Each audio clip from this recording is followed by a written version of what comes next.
Hello, my name is Caden Clark, and I read The River of Doubt by Candace Millard. Hi, my name is Vivian Garza, and I read The Ride of a Lifetime by Robert Iger. Hi, my name is Emilee McCoy, and I read A Man's Search for Meaning by Viktor Frankl. Today, we're going to be discussing the various autobiographies we read and the purposes of the individuals that each of the stories revolve around. We're going to be talking about how their lives and the lessons that they learn interconnect with one another, and we're also going to be talking about the lessons that we can take away from their stories as well. Okay, so now we're going to jump into the insights we each got from our own book. So my book is about Theodore Roosevelt, and it's not necessarily about how he discovered his purpose, but it's more so about an experience that tested his faith in his purpose. So it's about how he ventured down the Rio de Vida, which is an unexplored tributary of the Amazon, and it kind of takes place after Roosevelt's failure for his third term as president. And he's filled with self-doubt. He's like looking for a way to get some fulfillment. So as a kid and adult, Roosevelt was always drawn to the outdoors. He was pushing the frontier of men and diving headfirst into new and exciting challenges despite his limitations. And he fell in love with voyaging into the unknown. From his youth in Hyde Park, his time as the commander of the Rough Riders in the Spanish-American War, his safaris in Africa, and his eventual presidency of the U.S. So the book provides insights into enduring through tough trials, staying true to your values in dire situations, and how camaraderie can carry people from the darkest places. I think one of his most iconic moments that showcases his purpose is on his way to one of his presidential speeches. He was actually shot in the chest with the bullet becoming lodged right next to his vital organs. But instead of receiving medical attention, he still went and attended the speech and did the whole speech with the bullet inside of him, which kind of showcases how he's a beacon of strength who's willing to brave the hardest challenges to inspire people around him. So for Roosevelt's purpose statement, I said that he pushes the conventional limits of humanity to be an exemplar of strength, whether he's overcoming physical feats, exploring the unknown, or guiding his fellow men with his leadership. Very interesting. Slay. Okay, so going into my book, which was The Ride of a Lifetime, Bob began his career at ABC in an entry-level role where he encountered difficult colleagues and a challenging work culture. Rather than letting those obstacles deter him, he kept his head down, kept working tirelessly, and eventually earned a spot on the ABC sports team.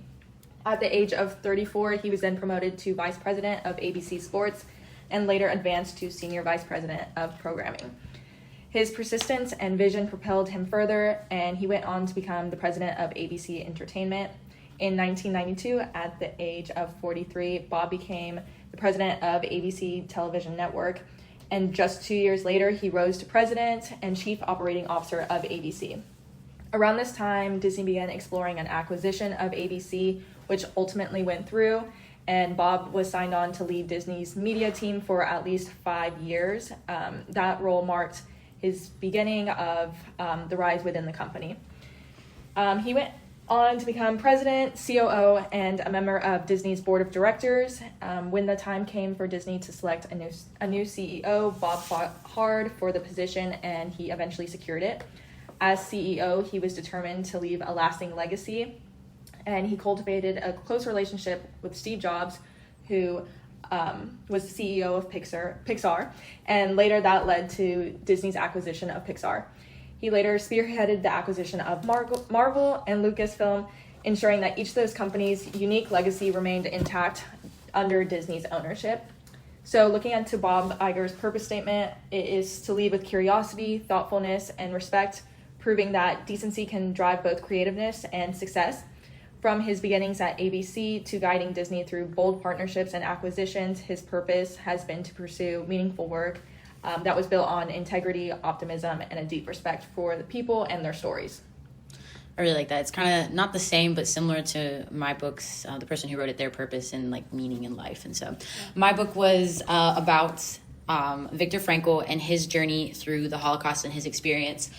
So in the beginning, he wrote A Man's Search for Meaning as a psychologist, which provides a unique perspective because not only is he telling his story as a Holocaust survivor, he also adds nuggets of psychological evaluation to assess why people and guards are doing various things throughout his novel.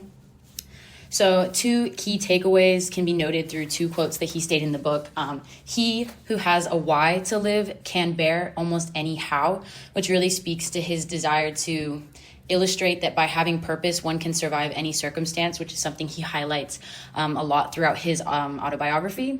In addition, the salvation of a man is through love and in love. So he talks a lot about camaraderie with, other people who are in the camp, as well as relationships he built with guards, and his constant focus on his wife and her presence and her memory really keeping him going for the possibility of seeing her again in the future. So one key example of him living out this purpose throughout the book is he was given several opportunities to go to different camps as well as stay at various camps instead of going with other prisoners, despite the possibility for there being worse or better conditions. But regardless, he always chose to go or stay where he could best help others. So there was a lot of uncertainty. Prisoners were sometimes pushed to different camps or requested to stay, or he was given jobs to go be doctors for various places, but it always could result in less food or worser conditions, harsher weather. But wherever he was needed, that's where he chose to go because he rooted himself in his purpose of helping others. So I guess his purpose could be best summarized as to help others learn that knowing one's purpose in spite of their situation is a vital tool for one's survival. And he did this so that he could best help others not only psychologically with that fact, but in a physical way as well. Perfect. Awesome.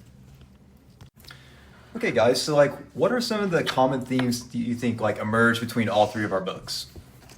I really noticed that there was a struggle to have success. So obviously mine was a Holocaust survivor, so he did have to go through, the concentration camps, losing all of his things, having his head shaved and then being forced to work.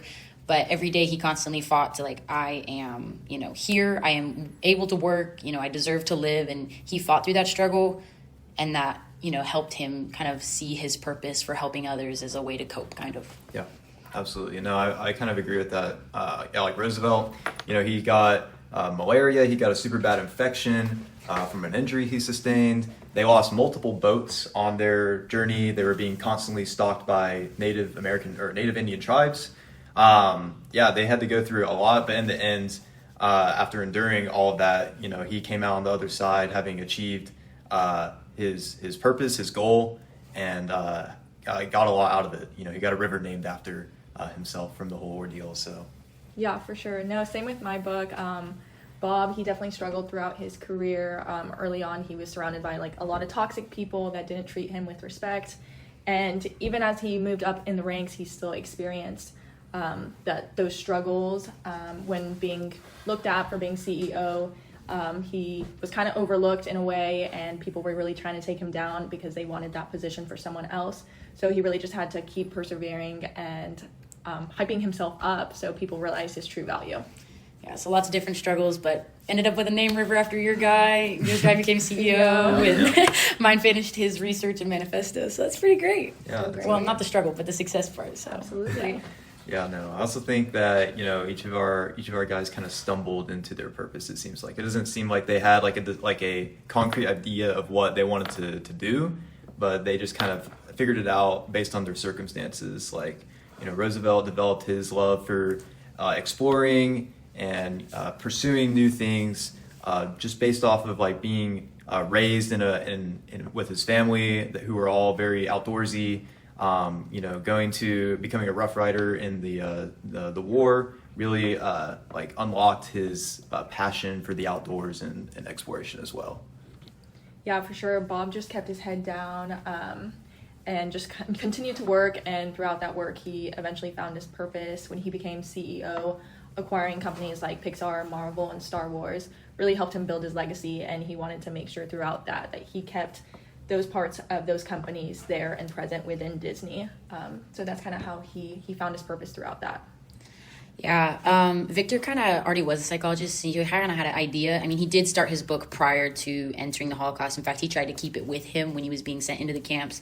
But in spite of losing that, he really did work to keep writing it. But I think he came up with a lot of theories and ideas and factual backing by going through the Holocaust. He was able to see how, a lot of his ideas, when practiced, came out on top and developed this really big idea of your situation doesn't define you, and your purpose, by knowing that you have a purpose and a reason for being here, can help you overcome any situation as small as our homework and assignments to as big as surviving the Holocaust. Mm-hmm. No, I agree. But what do you guys think are some differences that are kind of evident between our different stories.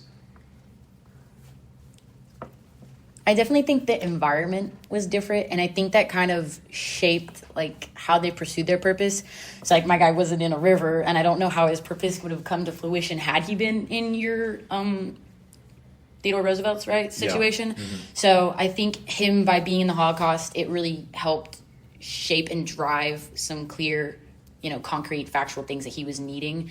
But I think that's definitely different from how y'all's people established their purpose. So the environment that Victor was in greatly shaped how he was going to come out of this experience and what his life meaning would be as he went through that. Yeah, no, I agree. I mean, Roosevelt's whole environment, while the physical environment was very harsh and unforgiving with like torrential rain, brutal like sun, dangerous animals and fauna everywhere, he still had a really tight group of individuals from the Brazilian natives to his American associates that really helped him make it through his journey. And without that, I think he might not have even like achieved his purpose in the end. So I think socially, me and your Emilee, people, they have very different like environments from the people they were surrounded by. Mm-hmm. Yeah, so Bob, his environment was obviously in corporate, and he was surrounded by different people with obviously different personalities. Through each of those experiences, he got to see different leadership qualities, and throughout that, he got to choose which qualities he wanted to carry with him as he continued to move up the ranks into his positions. Another thing I would say is that they left their struggle with an invigorated purpose. Bob, he struggled early on and through his career, but in the end, he ended up becoming CEO of Disney, which is where he always wanted to be, and then was able to carry on other people's legacies with him that he got to work with throughout his time moving up the ranks. Yeah, it's like an interesting contrast because I'd say both of our books, like they started with an idea of their purpose, but I think it just like took on a whole new light as they went through this experience. So like both of ours, like, yeah, he wanted to be CEO. Mine wanted to write this like research paper, but I don't think they grasped like the magnitude of that in light of their experience. So I think their purpose was, like you had said, just invigorated. But I don't know, was that similar experience for your book or was it a little bit different? I think so. In this book, this was kind of the experience that culminated his purpose of always pushing the envelope of like new frontiers and stuff. And instead of like this whole ordeal leading to that like passion being invigorated, I think it took a different shape. I think instead of wanting to constantly push himself physically and going out and like trying new things, he instead of wanting to like take time to appreciate the things around him instead. And just be more in touch with like the nature he found himself in instead of like going and trying to constantly pursue new things. Yeah, so like his purpose wasn't already pre-established, it was just kind of enhanced. Yeah, no, I'd say so for sure. Okay, guys, so what are like some of the lessons that you took away from your books? Mine was for sure building relationships. Those are super important. Letting your situations dictate who you are or defy your environment and blaze your own path. Yeah, sometimes, for me, I think sometimes you just kind of have to thug out a situation. Like when it's super rough, you just kind of have to put your head down and like go through the work and eventually it'll all pan out. So in closing, I would say that like putting yourself in a difficult situation is where you're going to find the most growth is like what I kind of got out of this in terms of leadership. Just like make sure that you're constantly challenging yourself because that's where you're going to find the most potential to grow as a person. I think that's a great point. I think my big takeaway is that my purpose is flexible and can be heavily influenced upon my current situation, and that my outlook on life and my purpose is 100% in my hands and in my control based on my attitude. Yeah, absolutely. My biggest takeaway was just like putting my head down and grinding and aspiring for things that may seem impossible because they actually might be really realistic, and also to build relationships because those can impact your journey along the way and how you get to that end result. Gotcha. So, yeah, no, I think if we just had like one thing to say to our audience, I think that we would say that like your purpose is constantly evolving, and to fully discover your purpose, you need to be willing to take life as it comes. Bye, guys. Bye.